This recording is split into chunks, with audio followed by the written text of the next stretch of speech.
पुंडलिक वरदा हरी विठ्ठल श्री ज्ञानदेव पंढरीनाथ भगवान सद्गुरु सच्चिदानंद श्रीपाद महाराज. अनुभव अमृत अध्याय 5. विवरण.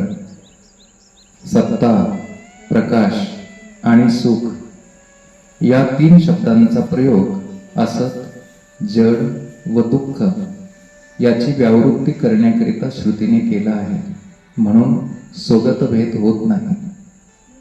जसे विष विषपणानेच असल्यामुळे ते स्वतःला विष होत नाही. सोने जसे तेज, कठीणपणा, पिवळेपणा हे तिन्ही मिळून होते. अथवा पातळपणा, गोडी व पांढरेपणा हे तिन्ही मिळून दूध. पांढरेपणा, सुगंध, मऊपणा हे तीनही धर्म त्या एकमेकात नसतात, तरी कापुराच्या ठिकाणी दिसतात. अंगचा स्वच्छपणा तोच मऊपणा, आणि हे दोन्ही मिळून परिमल मात्र एक कापूरच. आपल्या विरोधी धर्माचा निषेध करणारे हे 3 धर्म एका कापूरपणात परिमळ पात्रात जसे एकवटतात, तसा सत्तादी पदांचा आनंद स्वरूप ब्रह्मात एकमेव होतो. इतर वेळी सत, चित आणि आनंद हे 3 पदे आपल्याला वेगळ्या अर्थांनी चालतात, पण या एका परमात्म्याने त्यांना अभिन्न केले.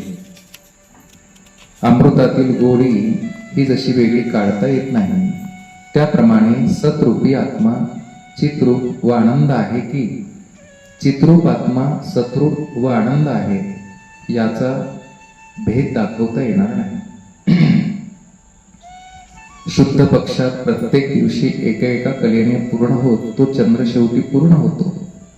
तरी या सर्व घडामोडी चंद्र मात्र सर्वस्व एकच असतो. पाऊस थेंबाथेंबाने पडतो. जर हे थेंब मोजून एकत्र करावयाचे ठरवले तर पाण्याशिवाय दुसरे तिथे काय दिसेल? त्याचप्रमाणे असत्ताच्या निरसनासाठी श्रुती सत असे म्हणू लागले. अचेतनाच्या निरसनासाठी चित म्हणू लागले. सर्व दुःखाच्या निवृत्तीनंतर जे असते त्याचप्रमाणे असताचे निराकरण करण्याकरिता सत शब्दाचा प्रयोग केला व जडाच्या निवृत्तीकरिता चित शब्द योजला. सुख हे दुःखाचा नाश झाल्यावर उरते. दुःखाच्या सर्व नाशाकरिता प्रभूचा निश्वास जो वेद, त्याने सुख शब्दाचा प्रयोग केला आहे. सदादी 3 शब्दांनी प्रतियोगी असदादी 3 शब्दांचा नाश केला व यांच्या नाशाबरोबर सदादी आपोआप नष्ट झाले. याप्रमाणे श्रुतीने सच्चिदानंद आत्मा असा केलेला शब्दप्रयोग निराळीपणाने न राहता मूळ शुद्ध परमात्मा स्वरूपातच लयाला जातात. याचे यावत जड पदार्थ सूर्यप्रकाशाने प्रकाशित होतात, त्या जड पदार्थाकडून सूर्य प्रकाशित केला जाईल काय? त्याप्रमाणे ज्या परमात्म्याच्या ज्ञानाने वाणी सर्व जड वाच्य घटाधिकांचे तेज रूपाने ज्ञान करून देते, ती वाणी स्वयंप्रकाशरूप परमात्म्याची ओळख करून देईल काय? परमात्म्याला प्रमेयत्व नाही म्हणून तो कोणालाही विषय होत नाही. मग या स्वयंप्रकाश आत्म्याची सिद्धी प्रमाणांनी कशी होणार बरे? प्रमाणाला प्रमाणत्व हे प्रमेयाला व्यापून येते, म्हणून प्रमाण प्रमेयाचे ज्ञान करून देते. परंतु स्वयंसिद्ध परमात्मा वस्तूच्या ठिकाणी प्रमाणांचा कितीसा प्रभाव पडणार? आत्मवस्तूला विषय करून याप्रमाणे जाणवायचे म्हटले तर वस्तू ज्ञानरूपच असल्यामुळे जाणणे व जाणणारा हा भेद राहीलच कसा? म्हणजेच सत, चित, सुख हे शब्द वस्तुवाचक नाहीत. हे सर्व विचार मंथनाचे तात्पर्य आहे. सच्चिदानंदादी शब्दाचा उपयोग इतक्या मर्यादितच आहे.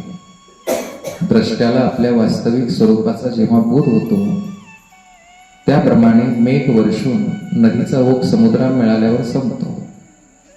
चोरीस केलेल्या पदार्थांचे ठिकाण दाखवून माग संपतो. फळाला जन्म देऊन फूल सुकते. रस तयार केल्यावर फळ नाहीसे होते. तृप्ती देऊन रसही लुप्त होतो. अग्नीत आहुती घालून हात माघारी फिरतो. सुख देऊन गाणे बंद होते. मुखाला मुख दाखविल्यावर आरशाचे काम संपते. किंवा निजलेल्या पुरुषाला जागे करून जागा करणारा निघून जातो, त्याप्रमाणे सच्चिदानंद ही पदे ज्ञात्याला आपले यथार्थ परमात्म स्वरूप दाखवून आपण मौन स्वीकारतो. ज्याप्रमाणे आपले माप सावलीवरून घेताच येत नाही, त्याप्रमाणे प्रतिपादन करताना जे जे बोलण्यात येते ते ते आत्मा नव्हे, वस्तू स्वरूप शब्दाला विषय होणारे नसते. मग माप घेणाऱ्याला आपल्या शरीराची आठवण होते तेव्हा लाज वाटून तो आपल्या स्वतःची किंमत ओळखतो. स्वभावाने सर्वत्र परमात्म्याचेच अस्तित्व आहे, असत तर नाहीच, मग सत आहे असे बोलणे संभवेल काय? अचिदाची निवृत्ती करण्यासाठी चिन्मात्र दशेला आले, त्याला चिन्मात्र असे म्हणणे संभवेल का? निद्रेसंबंधी आपली सापेक्ष जागृती गेल्यावर जागृती स्वरूपाने असते, त्याप्रमाणे चिन्मात्र स्वरूपाच्या ठिकाणी चिन्मात्र म्हणणे कसे संभवणार? केवळ सुख हेच ज्याचे स्वरूप आहे, दुःख संबंध नाहीच, अशा परमात्म्याला तो सुख म्हणजे आनंद आहे असे कसे म्हणावे? म्हणजे सत हे पद असत पदासह नाहीसे झाले, चित अचित सह मावळले आणि दुःखाची निवृत्ती करून सुख हे पद आपण स्वतःही नष्ट झाले की सापेक्ष असे काही शिल्लक उरत नाही. भेदाचे लवंचक म्हणजे मिथ्याभान म्हणजे विक्षेप आणि त्याला कारण अज्ञानाचे आवरण. त्याच्या नाशाने सुख मात्र स्वस्वरूपाने असते. आता एकपणाने मोजले तर मोजणारा द्वैत ठरतो, म्हणजे हे न मोजता येण्यासारखे आहे. तसेच मुखातून निघणारा त्या सुखाने सुखी होईल, पण ही वस्तू केवळ सुख मात्रच असल्यामुळे त्याचा अनुभव कोणी घ्यावा? जेव्हा पुरुषास प्रकृतीचा दंश होतो तेव्हा माणूस गुंततो. एखादा मग केवळ दंशच असेल आणि माणूस नसेल तर त्या दंशाने कोणाला दंश करावा आणि घुमावे तरी कोणी?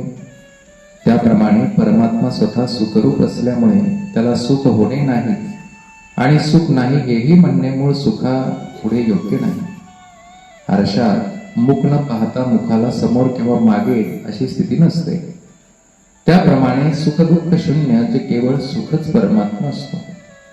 अज्ञानाच्या नाशासंबंधी शास्त्रातील पांडित्याने भरलेले ज्ञान न समजल्यामुळे काही हातचे मुळातील ज्ञान मिळवणे शिल्लक राहावे, तसा सुखरूप परमात्मा स्वरूपाने राहतो. ऊस न लावे तरी त्यातील रस कायम असून त्यातील गोडी चाकलेली नसते. वीणा जरी वाजवण्यासाठी जुळवला नाही तरी तिच्यातला नाद सुप्त असतो आणि तो इतरांना प्रत्यक्ष ऐकू येत नाही. फुलांचा मकरंद घेणारा भ्रमर न आला तर त्या मकरंदातला भ्रमर होऊन पडावे लागते. अनेक प्रकारचे पाप न केले तर त्यांच्यातील गोडी कशी आहे ती इतरांना कशी समजणार, त्याचे तेच जाणव. त्याप्रमाणे मूळ सुख हे प्राकृतिक रूपाने सुख म्हणून लाजून पुढे येत नाही, तर मग ते बिचारे इतरांना काय सुख देणार? भर दिवसा आकाशात चंद्र असूनही त्याचे चांदणे अनुभवास येत नाही, अनुमानावे लागते. रूप नसणारे लावण्य, वार्धक्यातले तारुण्य किंवा ताण न देता केलेले पुण्य या गोष्टी अस्तित्वात असतीलच कशा? किंवा मनाचा अंकुर उत्पन्न झालेला नसेल अशा स्थितीतील काम प्रकट होतो, अथवा निरनिराळी वाद्ये वाजविताने ऐकली नाही तोपर्यंत नादाची स्थिती स्वतः नादालाच माहिती. लाकडाचा संबंध सोडल्यावर अग्नी आपल्या केवळ स्वरूपानेच असतो. आरशा वाचून आपल्या मुखाचे ज्ञान ज्यास होते त्यासच गुप्त परंतु निश्चित या गोष्टीतील रहस्यकडे. पेरण्याच्या पूर्वी पीक जसे भाताच्या मुंड्यात असते तसे गुप्त पण उघड बोलणे आहे. सामान्य विशेष भावाला चैतन्य आकळलेच जात नाही, उलट ते स्वस्थितीस भावशून्य आपल्याशी सर्वदा अनन्य असते. यापुढे विवरण असे करता येईल की मौन सुद्धा त्या स्थितीत निःशेषपणाने नाहीसे होते. आता पाहतो प्रत्यक्षादी प्रमाणांनी आपल्या अप्रामाण्यांची सिद्धी केली. दृष्टांतांनी पुढे न येण्याची शपथ घेतली. युक्तींनी आपली अनुपत्ती करून घेतली आणि लक्षणांच्या तर रांगाच रांगा लागल्या. योगादी नाना उपाय मागल्या मागेच पाय काढून चालते झाले. प्रतीने प्रत्यय दाखवायचे टाळले. शूर योद्धा ज्याप्रमाणे आपल्या स्वामींच्या संकटालाही आपला जीव देऊन संकट दूर करतो किंवा बोध आपला नाश करून घेतो व बोध म्हणून घेण्याचे टाळतो, अनुभव एकटा राहिल्यामुळे पांगळा होतो, अथवा अर्भकाचे पापुडे काढले तर स्वतः अभ्रकाचा नाश होतो, किंवा केळीचा गाभा उष्णतेने त्रासल्यामुळे आपल्या अंगावरचे सोपटे काढू लागला तर त्याला उभा कसा करावा. त्याप्रमाणे अनुभवी आणि अनुभव ही त्रिपुटी नाहीशी झाल्यावर एकमेकांचा संबंध कसा राहणार. परमात्म स्वरूपाच्या ठिकाणी अनुभवाची अशी दशा होते. मग त्या ठिकाणी शब्दाची काय मातम बने. ज्याचे वर्णन करताना परावाणी गुळी पडते, जेथे नादाची सत्ता असत नाही, त्या परमात्मा वस्तूचे तोंडाने वर्णन करता येईल का. जागा झाल्यानंतर जाग्या करण्याच्या गोष्टी कशाला. अगर तृप्त झालेला पुरुष स्वयंपाक करण्याच्या भानगडीत कशाला पडेल. सूर्योदय झाल्यावर दिवे मालवतात, शेत पिकल्यावर त्यात कोणी कशाला नांगर धरेल. म्हणून बंध मोक्षाचे निमित्त नाही. कार्य संपले तरी ते निरूपण कौतुकाने प्राप्त झाले आहे, आणि दुसऱ्याला किंवा आपल्याला स्वस्वरूप वस्तूविषयी विसर पडला असेल तर त्या वस्तूविषयी शब्द स्मृती करून देतो असा अनुभव आहे. परमात्म्याची स्मृती करून देणारा हा शब्द त्याचे स्मारक म्हणून जगात कीर्ती मिळवी असला तरी त्याच्याजवळ यापेक्षा जास्त चांगुलपणा नाही. याप्रमाणे श्रीमद अनुभवम ग्रंथातील सच्चिदानंद तत्त्रय विवरण 5वा अध्याय समाप्त.